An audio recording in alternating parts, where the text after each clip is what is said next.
Good morning student. Online classes में आप सबका स्वागत है। आज मैं 9th क्लास के बच्चों को हिंदी में संधि विच्छेद बताऊंगी। संधि किसे कहते हैं, संधि का शाब्दिक अर्थ क्या है, संधि के कितने भेद होते हैं और प्रत्येक भेद को अपन स्पष्ट करेंगे। तो आज हम संधि के बारे में पढ़ेंगे।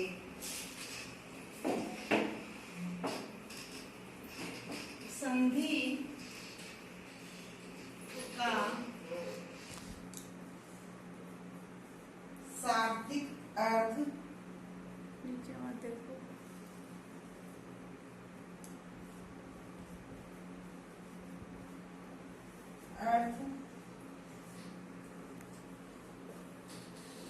योग या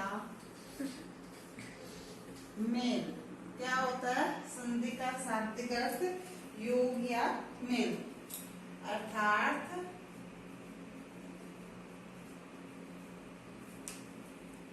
दो ध्वनियों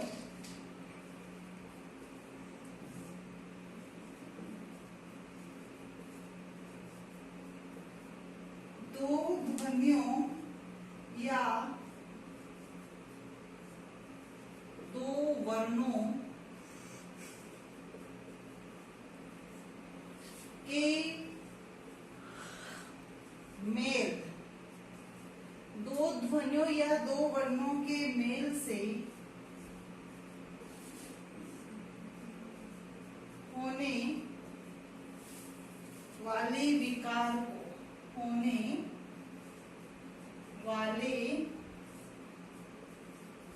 विकार को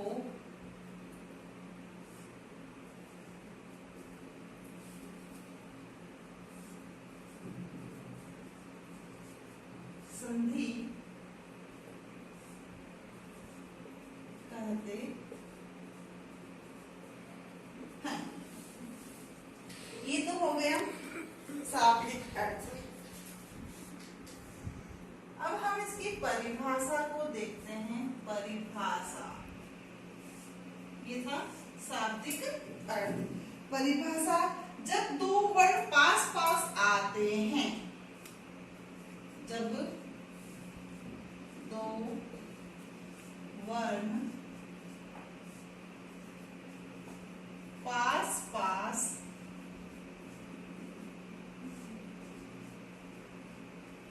आते हैं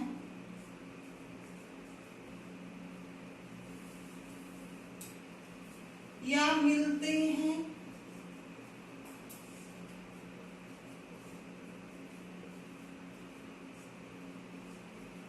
तो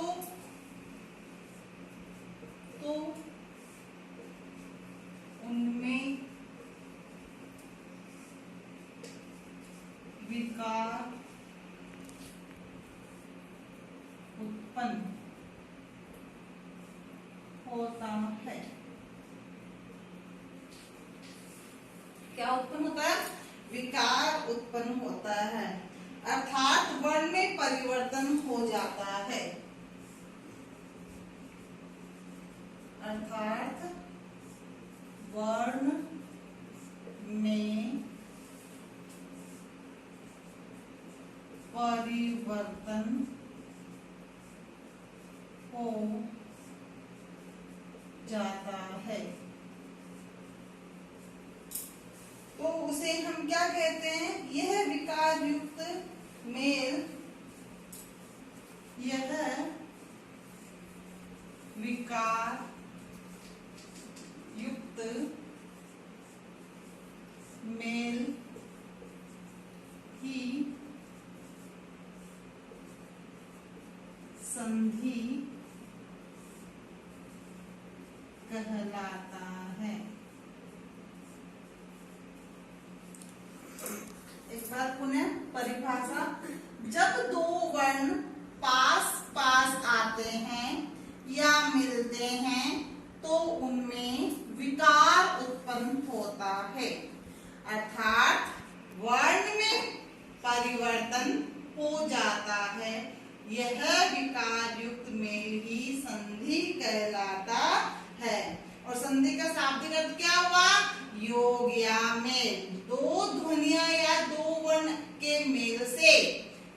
होने वाले विकार को हम संधि कहते हैं। एकदम सरल सी भाषा में इसकी परिभाषा ये है, और वैसे अपनी परिभाषा अपनी पूरी डिटेल से लिखनी है।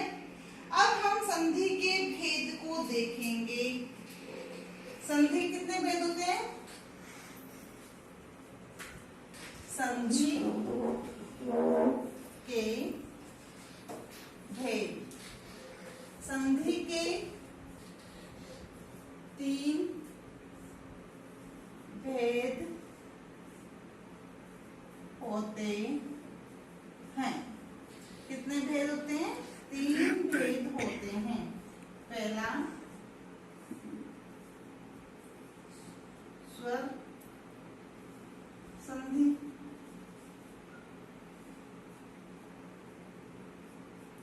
दूसरा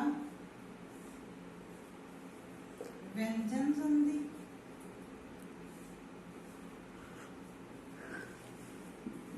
और तीसरा कौन सा होगा? विसर्ग संधि।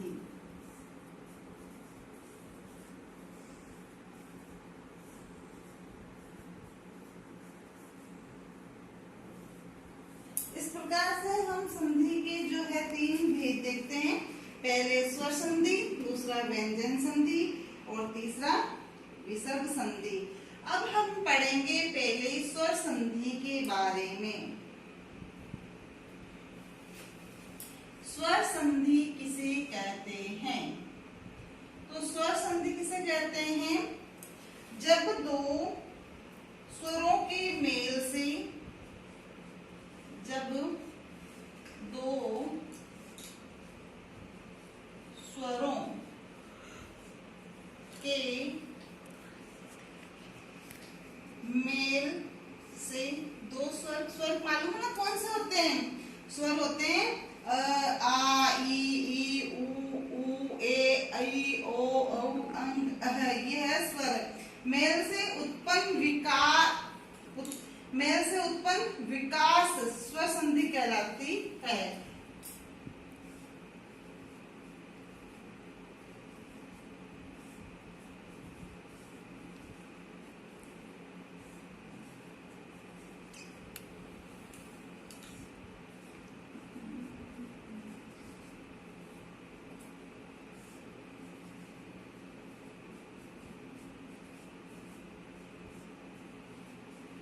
एक बार पुनः स्वर संधि की परिभाषा देखें।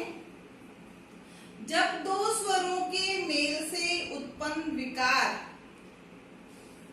स्वर संधि कहलाता है। स्वर संधि के 5 भेद होते हैं। कितने भेद होते हैं? 5 भेद होते हैं।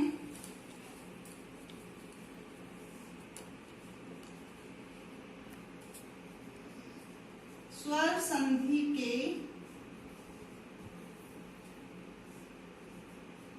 5 भेद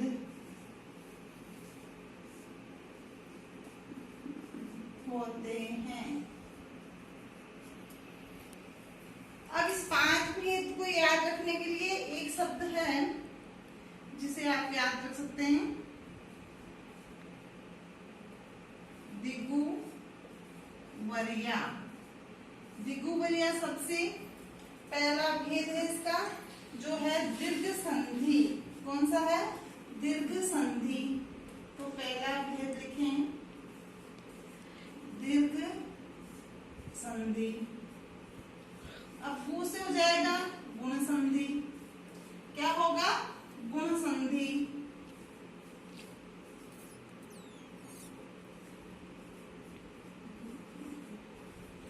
और उसके बाद तीसरा जो भेद है गुण संधि के बाद में होगा वृद्धि संधि। व आ गया ना, तो वह से होगा वृद्धि संधि।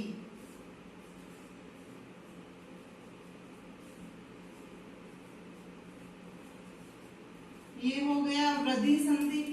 अब चौथा भेद है य से यण संधि। यण संधि। और 5वां देखो अयादि संधि। तो अयादि संधि में आ का डंडा लग रहा है ना ये के साथ में, तो ये हो गया अयादि संधि।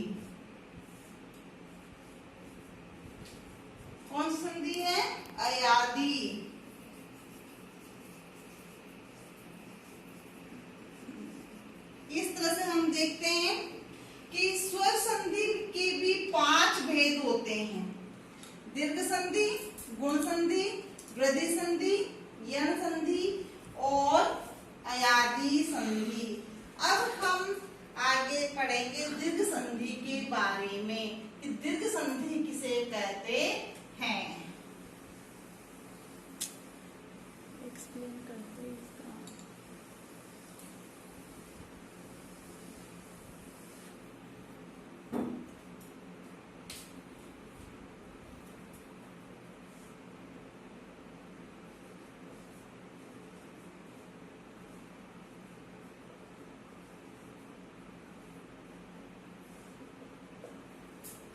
दीर्घ संधि किसे कहते हैं?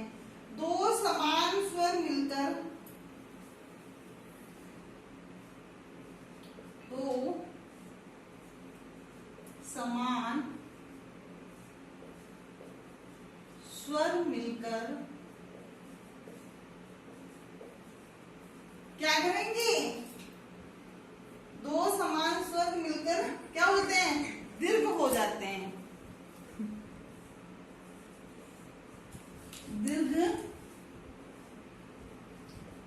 हो जाते हैं वहां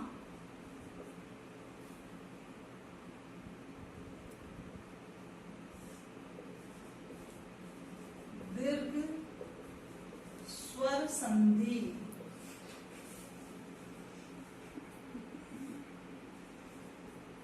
होती है।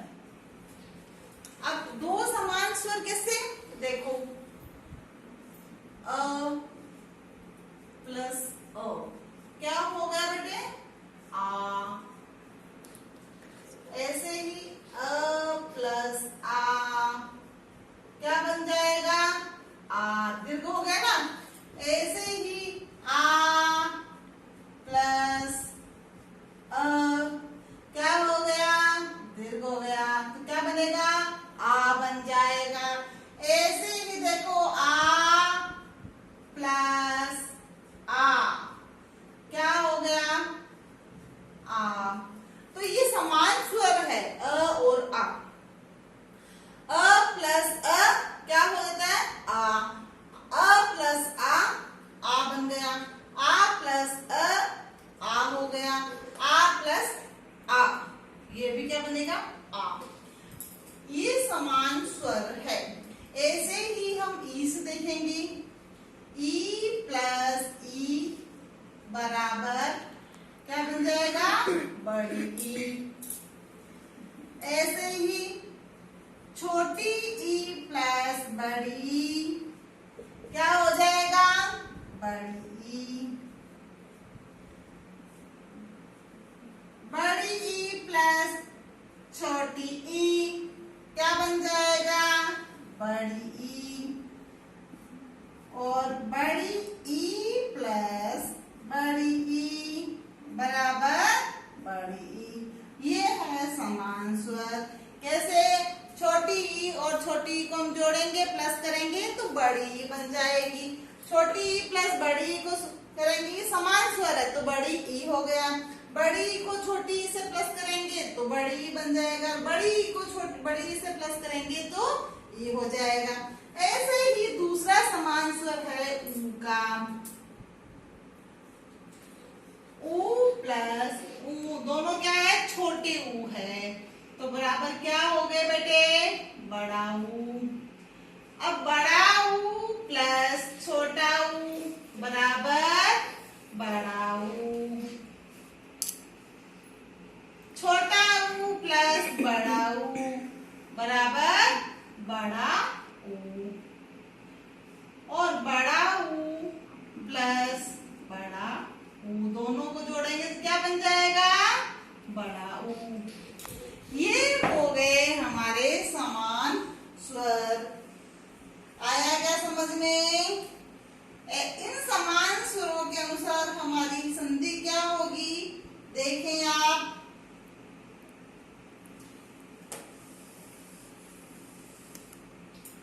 भोजनालय। आज देखें,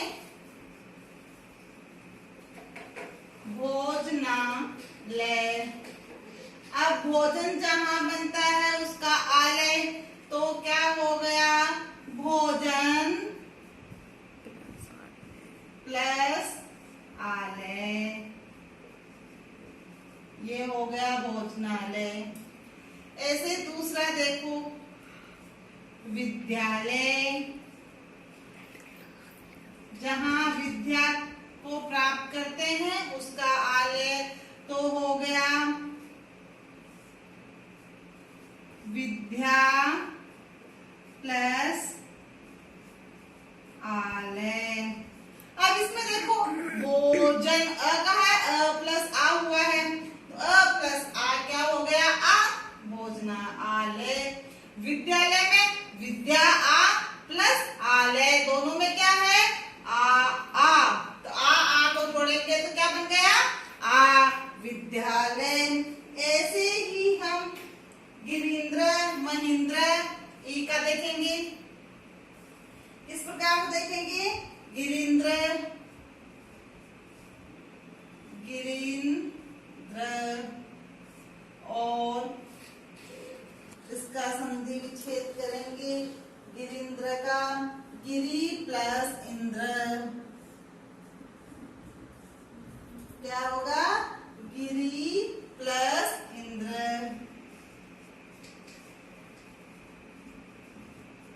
अब इसमें क्या हो गया, गिरीन्द्र में देखो, गिरीन्द्र के अंदर हम क्या करेंगे, देखो छोटी ई है और ये भी छोटी है, दोनों मिलकर क्या बन जाती है, बड़ी, छोटी ई और बड़ी ई दोनों मिलकर क्या बन गई, बड़ी ई, गिरीन्द्र, है ना। गिरीन्द्र का क्या हो गया, गिरीन्द्र, और महेंद्र का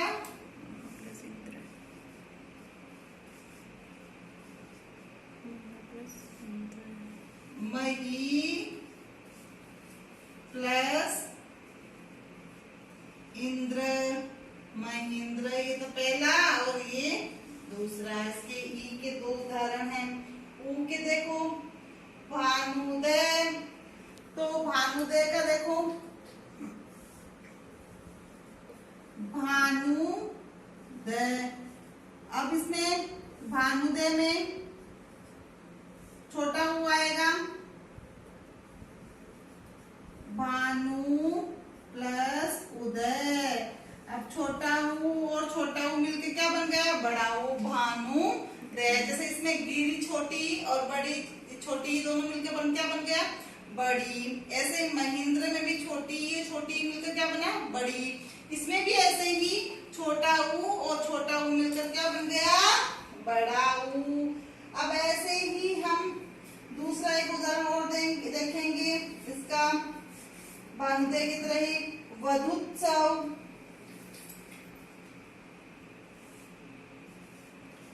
वधुत्सव।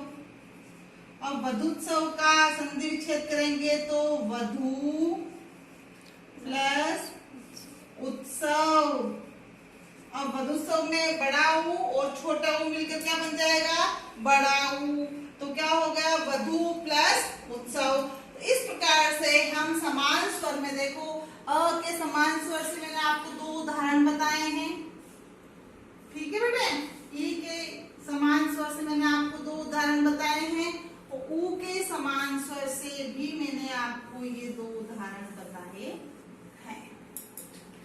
ये हो गया आपका दीर्घ संधि। उसके बाद में आती है गुण संधि। समझ में आ गया क्या, दो समान स्वर मिलकर दीर्घ हो जाते हैं, वहां पर क्या है, दीर्घ संधि होती है। समान स्वर अ से अ प्लस आ प्लस आ प्लस आ प्लस आ, ई ई ई ई ई ई ई ई ई ई ई। इस प्रकार से हम देखते हैं कि ये समान स्वर है, ऊ ऊ ऊ ऊ ऊ ऊ ऊ ऊ ऊ ऊ करके ये इस प्रकार से समान स्वर हुए। अब मैं आपको दूसरा नंबर की संधि बताऊंगी। गुण संधि। दिगुवरिया से दीर्घ, ग से गुण संधि। तो अब आपको मैं गुण संधि समझाऊंगी। गुण संधि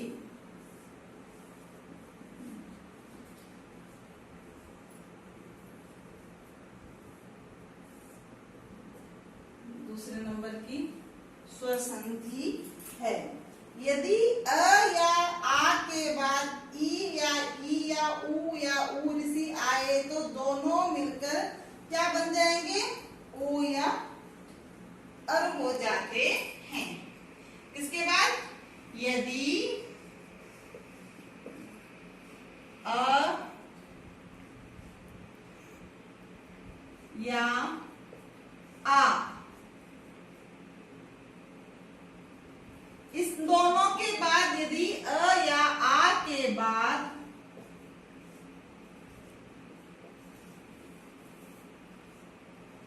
ई या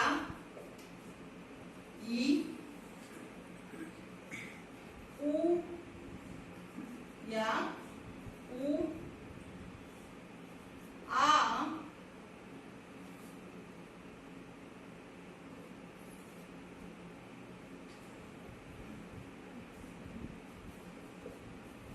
आ जाते हैं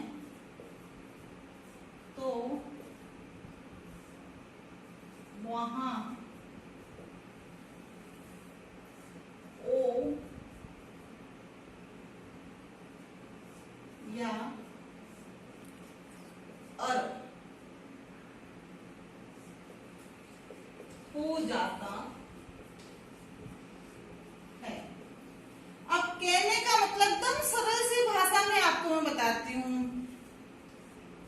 अ या आ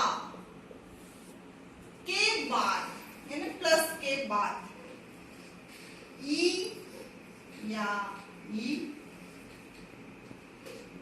उ या उ आ जाए तो क्या बन जाएगा? दोनों को मिलाकर क्या बनेगा? ओ। क्या बन जाएगा? ओ बन जाएगा। तो या अर हो जाते हैं। देवेंद्र, देवेंद्र का क्या होगा? इसका उदाहरण देखें। देवेंद्र, देव आ गया प्लस इंद्र, अ के बाद में देवेंद्र।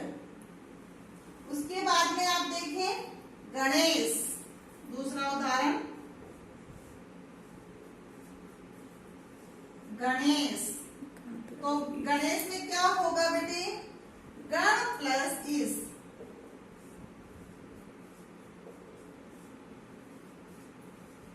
अ और बड़ी ई है ना, दोनों मिलके बन गए गणेश। रमेश, तीसरा उदाहरण रमेश का क्या होगा बेटे? बताओ। रमा प्लस इस, आ गया रमा प्लस इस, तो आ प्लस ई हो गया रमेश में। और जलोर्मी, एक उदाहरण और दूंगी सिर्फ जलोर्मी। जलोर्मी, जल प्लस उर्मी, ये हो गया जलोर्मी। ये हो गया आपके गुण संधि के उदाहरण।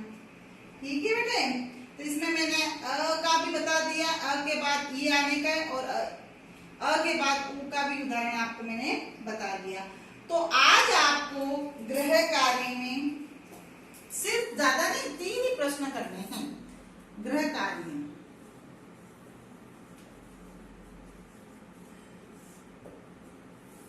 पहला प्रश्न, संधि किसे कहते हैं?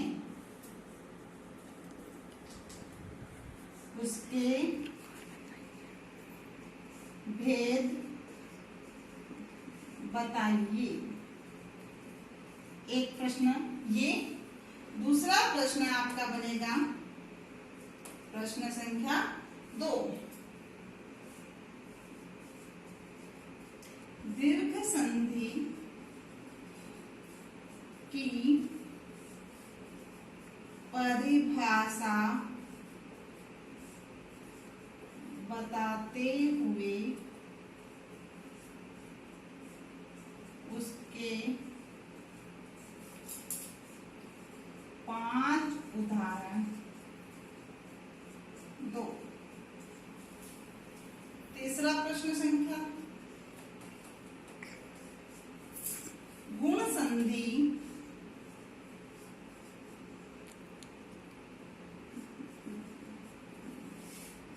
को